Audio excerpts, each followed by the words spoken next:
নমস্কার আমার প্রিয় বন্ধুরা, আপনাদের সবাইকে সীমা কিচেনে স্বাগতম। আজ আরেকটা নতুন রেসিপি নিয়ে আপনাদের সামনে হাজির হলাম। আজ রান্না করব ঢেঁকি শাক দিয়ে খেসারির ডাল।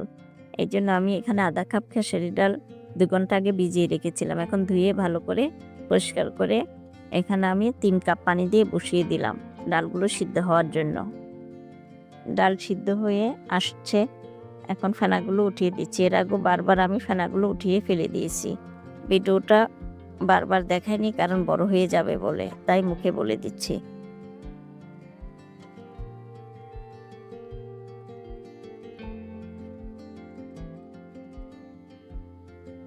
ডালটা সিদ্ধ হয়ে গেছে। দেখুন বন্ধুরা, এরকম টিপ দিলে গলে যাবে, কিন্তু ডালটা গোটা গোটাই থাকবে। এখন লবণ দিচ্ছি পরিমাণ মতো, হলুদ দিচ্ছি হাফ চামচ, ধনিয়ার গুঁড়া দিচ্ছি হাফ চামচ,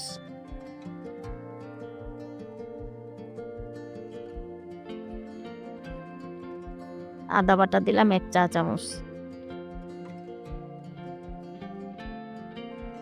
কাঁচামরিচ দিলাম 4-5টা, মাঝখান দিয়ে ছিঁড়ে দিয়েছি।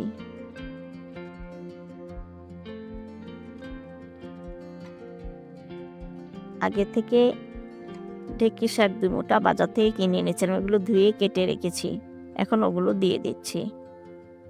বন্ধুরা, আপনাদের কাছে যদি আমার ভিডিওগুলো ভালো লেগে থাকে অবশ্যই প্লিজ সবাই লাইক দিয়ে পুরোটা ভিডিও দেখবেন এবং বেশি বেশি করে শেয়ার করবেন। আর নতুন বন্ধুরা অবশ্যই আমার চ্যানেলটাকে সাবস্ক্রাইব করবেন।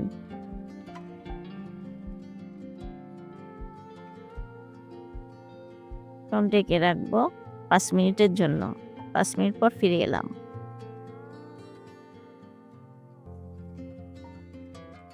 হয়ে গেছে ডাল ডাল আর শাক সিদ্ধ। এখন নামিয়ে একটা কড়াইতে আবার 3 টেবিল চামচ সয়াবিন তেল দিলাম, 2টো শুকনো মরিচ মাঝখান দিয়ে চিড়ে দিয়ে দিলাম,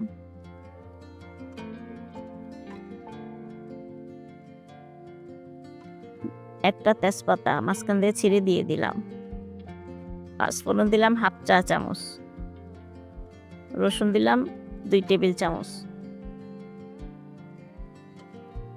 ফেসবুক পেজ বন্ধুরা আপনাদেরও বলছি, আপনারা আমার পেজটাকে ফলো দিয়ে রাখবেন, তাহলে নতুন নতুন ভিডিওগুলো দেখতে পারবেন। আর আপনারাও সুন্দর সুন্দর কমেন্ট করেন, এর জন্য অসংখ্য ধন্যবাদ আপনাদেরও।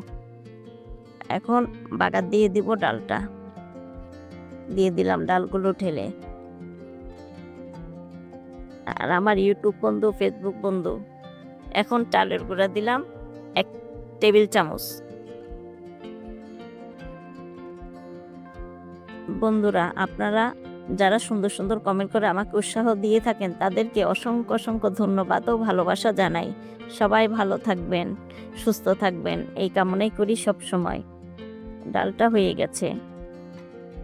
দেখুন বন্ধুরা, খেসারির ডাল দিয়ে ঢেঁকি শাক এর ঘন্ট রেসিপিটা হয়ে গেছে।